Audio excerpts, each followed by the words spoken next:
Welcome to everyone to this new session of the FIWARE Wednesday webinars. The webinar today has to do with the robotics chapter. My name is Francisco Meléndez. I'm the technical expert and evangelist at the FIWARE Foundation that is in charge of robotics development. And today we will talk about the part associated with interfaces with machines and robots, and in particular, how to build interfaces to ROS systems. The contents of today deal with two purposes. On the one hand, we will learn a bit from the FIWARE side about the ROS side perspective of the environment. And to those that are more familiar with the ROS side, the aim is to introduce them to how context data management can be done in FIWARE-based robotic solutions. Let's start with the first topics related to the ROS side of the robotic system. And in particular, we will focus on a scenario that accounts for an autonomous mobile robot. And we will be progressing towards an application scenario that is positioned in a warehouse. Well, a basic ROS concept is that in ROS, everything runs in a modular way, and nodes are the modules responsible for executing the functionalities that maintain the robotic ROS architecture. Here, as we are going to use an autonomous mobile robot, I have highlighted the main nodes of the stack. And in particular, we have a map server, which publishes the geometric map to perform localization and navigation. Then we have a navigator, which is the typical ROS module called move-based. And then we have the localizator, which is a fake AMCL localization module. And today we are not using real robotic hardware. So what we have is a simulator that will simulate the physics of the world and also the robotic platform, the autonomous mobile robot. In spite of the fact that ROS has three main interfaces, topics, services, and actions, we are not going to cover today services and actions because the FIWARE bridges only rely on topics for now. We are working on extending this functionality to also cover at least services as soon as possible. But what we are covering today is the concept of topics. And topics are just a namespace that defines a type for the message, and nodes can subscribe and write to these topics in order to exchange data, following a publish subscribe pattern. Here, I make the zoom of one topic. I'm using here the inbuilt tool in ROS called RQT. And what you see here is just the zoom of the odometry topic. As you can see, the topic has a namespace within the ROS environment. Then a type is defined for the topic. In particular, the odometry message accounts for this collection of keys. Each key has its own type. Some of these types can also be structured, for instance, like the velocity command or the pose command. And then we have a current value of the message. This is, in general, common to every message used in the ROS architecture. But here, what I want to highlight in this slide is that the role of a middleware like ROS is very important from the context data management perspective, because, for instance, one of the services that the middleware offers is the maintenance of a transformation tree. If we try to do this with basic NGSI, then we should be required to implement all the mechanisms to move between the different transformations that exist between the map frame, the robot frame, and even between the footprint of the robot and the coordinate frame where the sensors are positioned. In our case, from the NGSI perspective, ROS takes care of everything related to this aspect, and we can get rid of the development in this part. But also, ROS also offers mechanisms to dynamically change this parameter, and this offers many opportunities in terms of context data.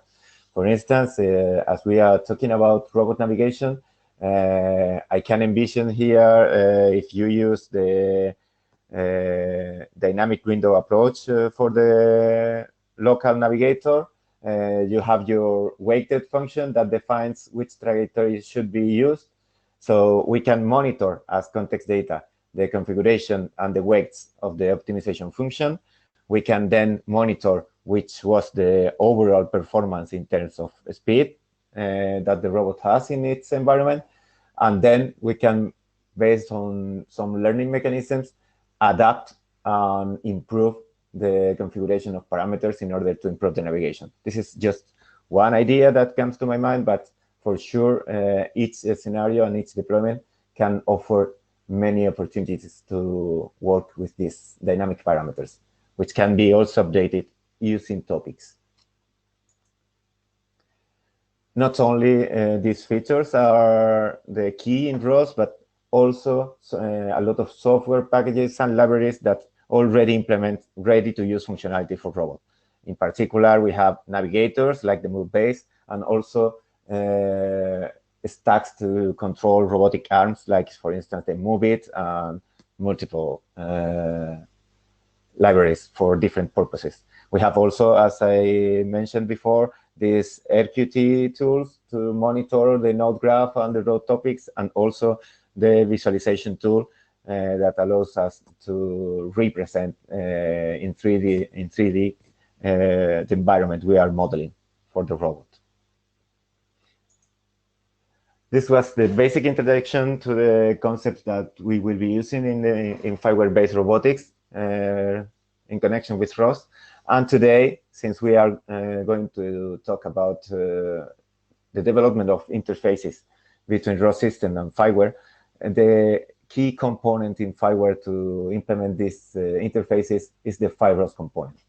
Basically, the FIROS is a ROS node that is able to, as a node, to publish and subscribe topics in the ROS architecture, but also implement all the communications that are needed in order to interact with the mandatory FIWARE component, the Orion Context Broker.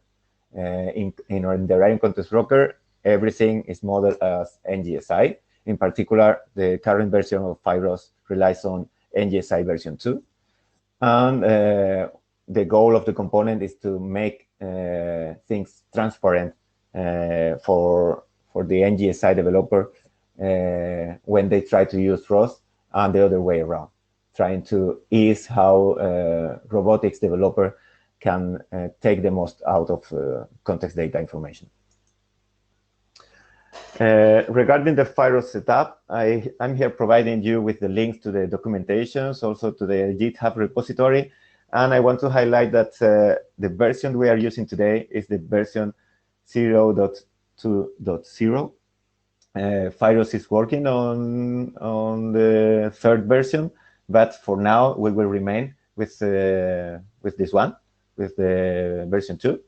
And the diagram at the bottom of the image is trying to capture how the FIROS component works. In particular, we must look at FIROS as a ROS node, and as a ROS node, when it subscribes to some topic, it receives information from the ROS architecture and is able to publish it in the Orion Context Broker. As a ROS node, when it receives information from the context broker, it publishes the data to the ROS architecture. This is, let's say, the angle that FIROS introduces in order to set up the two basic elements of the FIROS component, their subscribers and their publishers. The FIROS component relies on configuration files to set up the convenient interface. The first of these files is the config.json. And in particular, what we are doing here is implementing the networking of the component. We must provide a port where the FIROS is serving as an HTTP server, then the address of the context broker, and some additional parameters that can be checked in the documentation. More important to our aim today is this second file, the file robots.json. And here what we must define is which are the topics that we are want to or we are interested on in order to publish into the context broker. And in particular, what we are doing here is saying that our robot, whose identity is robot_0, has a topic that is named goal. The type of the goal is a geometry message, the class post stamped, and we are setting the element as a publisher, which means that the FIROS component will be listening to the context broker and will publish the goal to the ROS architecture. This is the example of the robot.json, but we have another alternative. We have the whitelist JSON, and this configuration file, what allows is to set up some patterns for the topics to be subscribed or to deploy subscribers or publishers in the FIROS component. In particular here, we are setting up subscribers for those topics that we think their name include the string AMCL and the string result.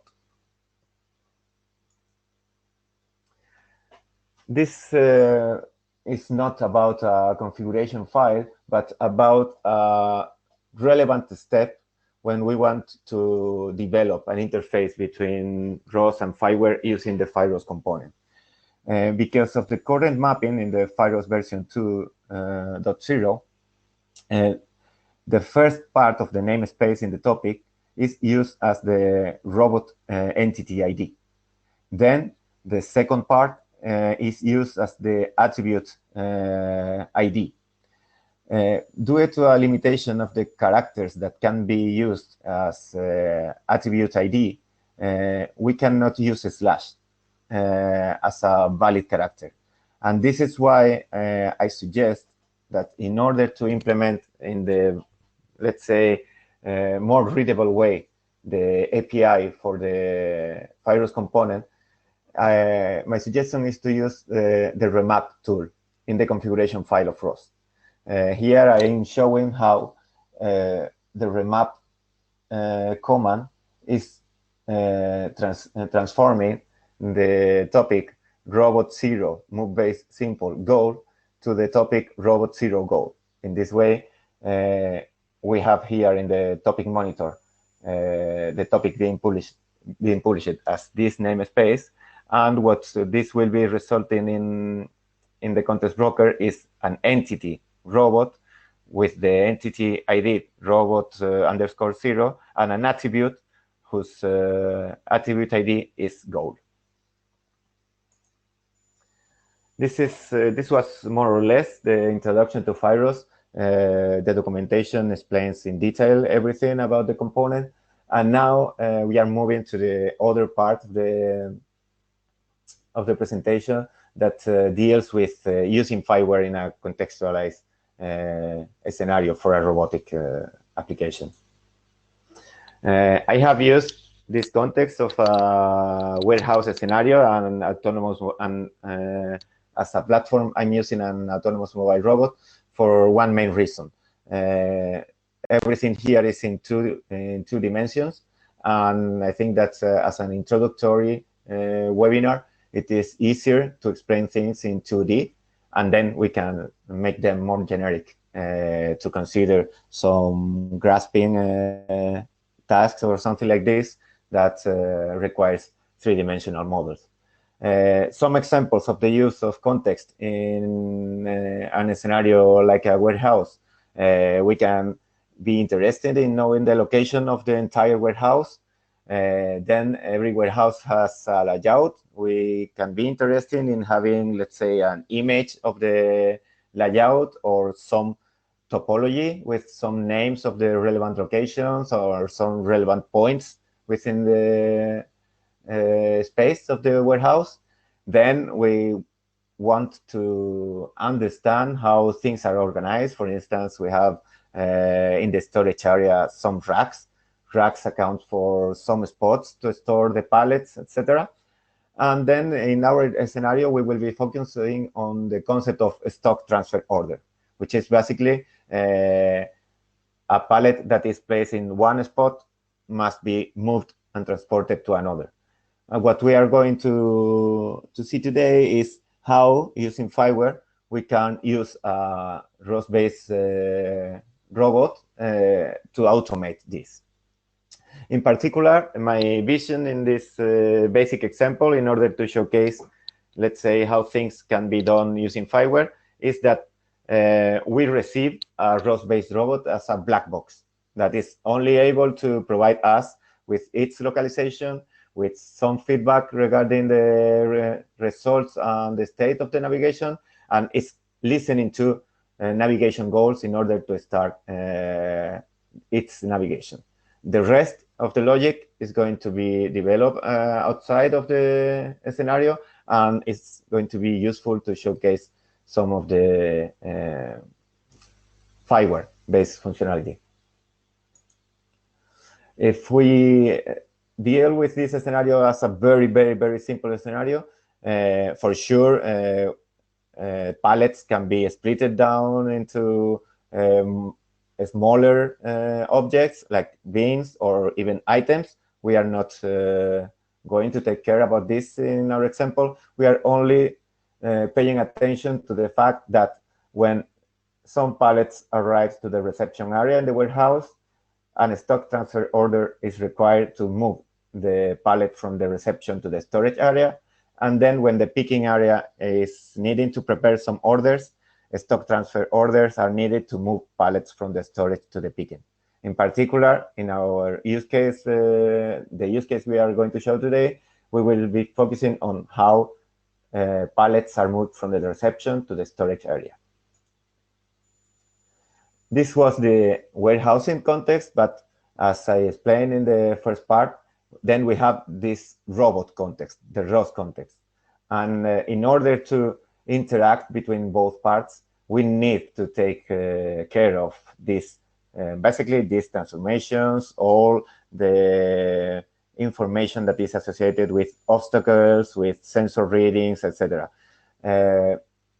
As the environment can be considered more ideal, we can, let's say, pay less attention to these parameters. But as the things get more real and we are dealing with uncertainty in our scenario, we need to implement some bridges and some additional components that implement the, let's say, intelligence or backup mechanisms to make the robot robust against some of the anomalies. Let's show this ongoing work about the warehouse demo. The demo consists of the following architecture. I will showcase a world that is simulated using the basic stage simulator. I'm using for the demo the most basic tools in order to make it public as soon as possible and as easy as possible to reproduce and to modify. So I'm developing, based on the state simulator, a very basic ROS application, and then everything in the upper layers is developed as standalone Python apps. So they are ready to run, just having Python installed in your setup. As it was explaining from the bottom to the up, we have the world simulated, then we have the autonomous mobile robot based on ROS that accounts for the robot state publisher, for the navigator, and for the localizator. We have some setup that we have shown for the FIROS through the config files. And then we have an application server for the warehouse and a user interface that allows us to monitor the robot behavior and to interface in some way with the context broker to make stock transfer order request to the robot. One of the use cases that I'm going to show, and this is, I guess this is useful in order to, let's say, have a first introduction to modeling the workflow using traditional NGSI operations. Imagine that we want to implement a stock transfer order using FIWARE components. What I am showing in the upper part on the right is a pseudo workflow of the automation of this transfer order, stock transfer orders. First, we need the server to be subscribed to changes in the entities that are associated with a stock transfer order. Also, subscribe to the results of the navigation.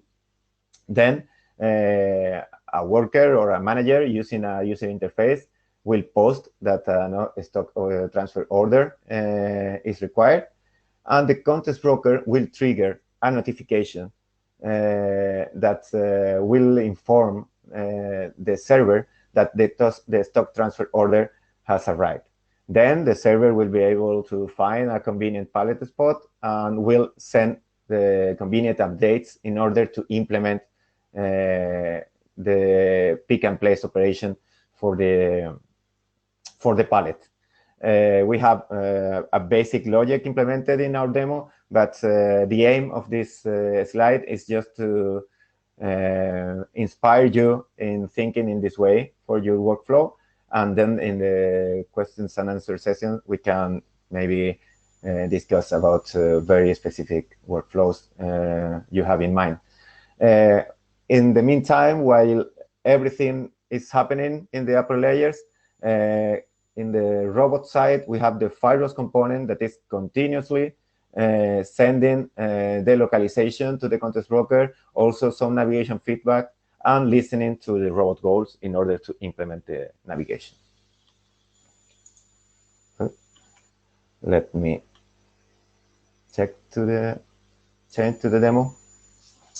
As you can see here, in the right part, we have our user interface, which is a basic visualization. We can say a very, very basic digital twin of the robot environment. Here in the upper part on the left side, we have the console of the server, of the web server. And at the bottom, we have the ROS environment. Since we don't have the hardware running, the hardware could be placed here on the right side, but we will remain with the simulator that is represented as the ROS visualization tool. Let's bring here the Postman. We will use the Postman client in order to send to the context broker a stock transfer order. The aim of this tutorial is not to focus on a precise and accurate description of the data model. I have just compiled this basic model in order to showcase how a basic stock transfer order can look like. We can say that a stock transfer order accounts for a stock type. In our case, it's a pallet. The stock type can even have classes or subtypes. Our pallet type is of elements A. And then we have our reference picking pallet spot, for instance, which is, let's say, the origin, the place where the pallet is currently being placed. If we send, for instance, what has happened here? it says that it's unprocessable because this stock transfer order was already published. If we change the ID, this means that it is a new stock transfer order, and it is processed. And as you can see, the server has received the stock transfer order. It says that it's a pallet of type A. It says that the pallet is placed at the reception, spot number 1, and it is going now to pick the pallet. The robot navigates. As you can see, the behavior of the robot is mimicked here in the visualization.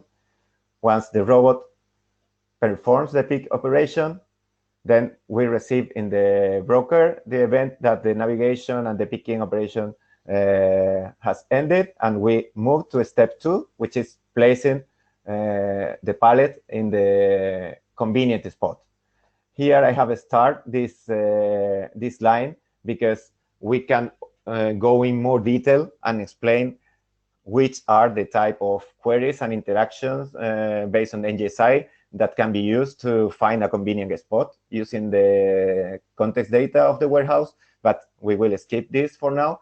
The point is that when this convenient spot has been found, the server requires the robot to place the pallet in the assigned spot, and the task state changes to placing operation.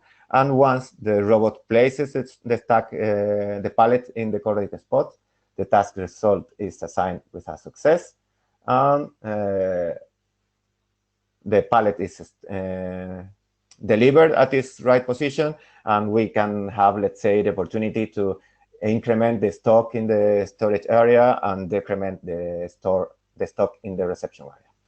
This is the basic workflow. I have more operations encoded in the Postman, and we can discuss more about this. So this is more or less all I wanted to present to you, and now I want to move to the questions and answers in order to discuss and, let's say, provide you with more specific insights for your interest. Thank you very much.